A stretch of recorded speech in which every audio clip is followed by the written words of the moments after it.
창세기의 말씀입니다. 그 무렵 야곱이 아들들을 불러 말하였다. 너희는 모여들어라. 뒷날 너희가 겪을 일을 내가 너희에게 일러주리라. 야곱의 아들들아, 모여와 들어라. 너의 아버지 이스라엘의 말을 들어라. 너 유다야, 내 형제들이 너를 찬양하리라. 내 손은 원수들의 목을 잡고 내 아버지의 아들들이 내 앞에 엎드리리라. 유다는 어린 사자, 내 아들아, 너는 내가 잡은 짐승을 먹고 걷다. 유다가 사자처럼 암사슴처럼 웅크려 엎드리니 누가 감히 그를 건드리랴. 유다에게 조공을 바치고 민족들이 그에게 순장할 때까지 왕홀이 유다에게서 지휘봉이 그의 다리 사이에서 떠나지 않으리라. 주님의 말씀입니다. 하나님 감사합니다.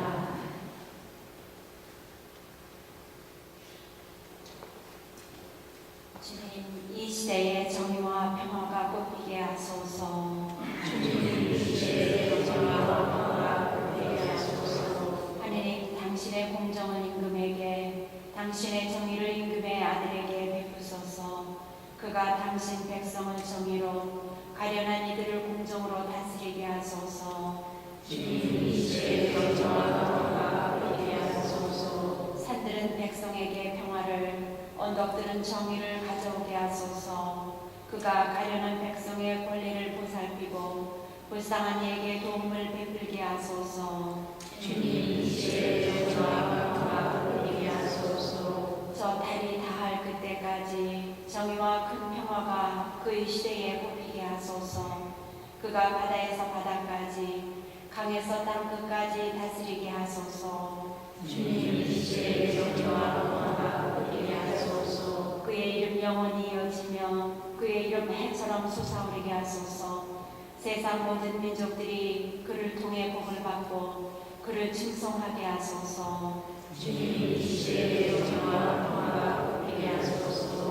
알렐루야, 알렐루야. 지극히 높으신 내 지혜, 만물을 힘차고 아름답게 가꾸시는 분, 어서 오소서. 저희에게 슬기의 길을 가르치소서. 할렐루야.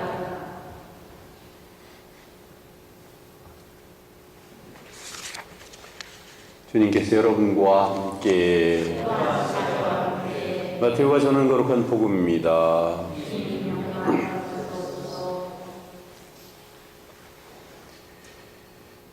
다윗의 자손이시며 아브라함의 자손이신 예수 그리스도의 족보. 아브라함은 이삭을 낳고 이삭은 야곱을 낳았으며 야곱은 유다와 그 형제들을 낳았다.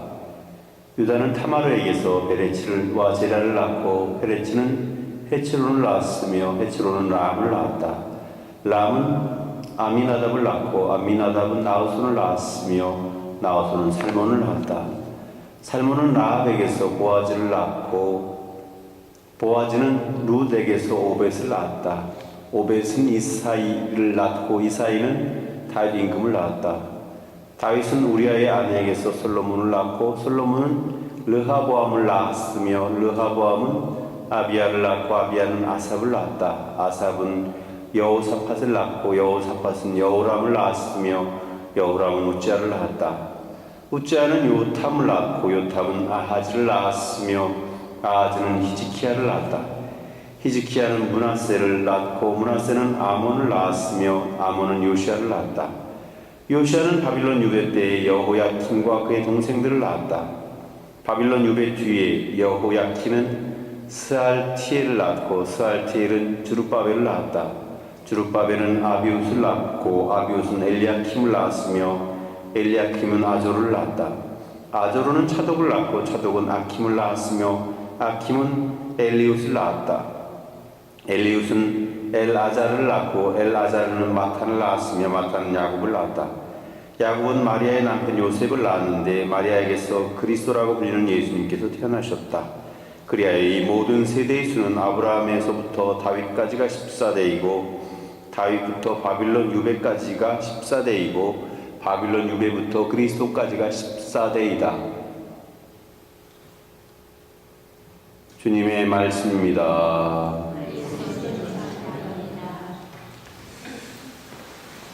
예, 마테오 복음사가는 복음을 시작하면서 우리로서는 잘 이해하기도 힘들고 또 우리가 발음하기도 좀 어려운 족보를 쭉 해서 나열을 해놓습니다. 사실 우리는 이 족보를 읽으면서 이게 뭔가 잘 이해를 하지 못하는데 사실 굉장히 중요한 족보입니다. 왜냐하면 그것은 예수 그리스도께서 태어나실 때까지의 그 역사를 그 안에 함축해 놓은 것이기 때문에 그렇습니다. 그래서 때때로 그 이름 중에는 우리가 잘 아는 그런 이름도 있지만 어떤 이름은 생전 처음 들어보는 이름도 있고 그 사람이 도대체 뭘 했는지 알 수도 없는 그런 이름들도 있습니다. 어찌 보면 그냥 이름을 나열해 놓은 것에 불과하다면 사실 굉장히 의미 없고 또 어떻게 보면 재미없는 그런 일이겠지만 이 안에는 아브라함에게서부터 시작해서 예수 그리스도에게까지 이어지는 하느님의 구원의 역사가 그 안에 다 담겨져 있고 그렇기 때문에 어찌 보면 그 한 사람 한 사람이라는 것은 예수 그리스도께까지 내려올 수 있도록 연결해주는 최소한의 그런 역할을 한 분들입니다. 그러니까 한 사람 한 사람의 그런 역사가 이 안에 담겨져 있는 것이죠. 때때로 우리는 도대체 우리 조상들은 나는 어찌해서 이렇게 이 가문에 이렇게 태어났을까 생각할지 모르겠어요.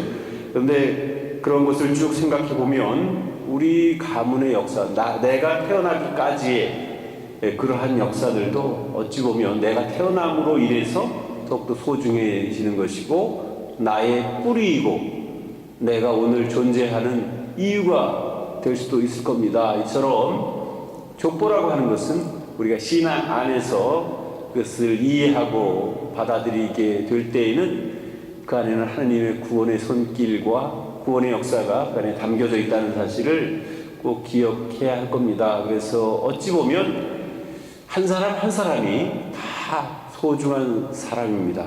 우리 모두를 포함해서.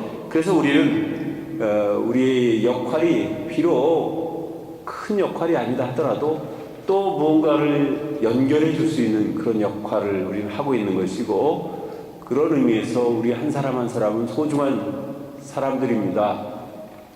세상에서는 훌륭한 일을 하고 의미 있는 일을 하고 또 뭐 돈을 많이 벌거나 또 높은 직책을 맡게 되고 그런 높은 지위에 올라가게 되면 사람들은 훌륭한 사람이라고 의미 있는 가치 있는 사람이라고 그렇게 이야기할지는 모르겠지만 하느님의 구원의 역사 안에서는 있는 것 자체만으로도 중요한 사람입니다. 그러니까 사실 중요한 사람인 우리는 또 그에 맞게끔 소중한 나만이 할 수 있는 그 역할을 내가 충실히 할 때에 더욱더 가치 있는 일이고 그 일을 하는 것이 바로 아버지의 뜻을 따르는 일이고 아버지의 뜻을 이루는 일이라고 볼 수 있을 겁니다.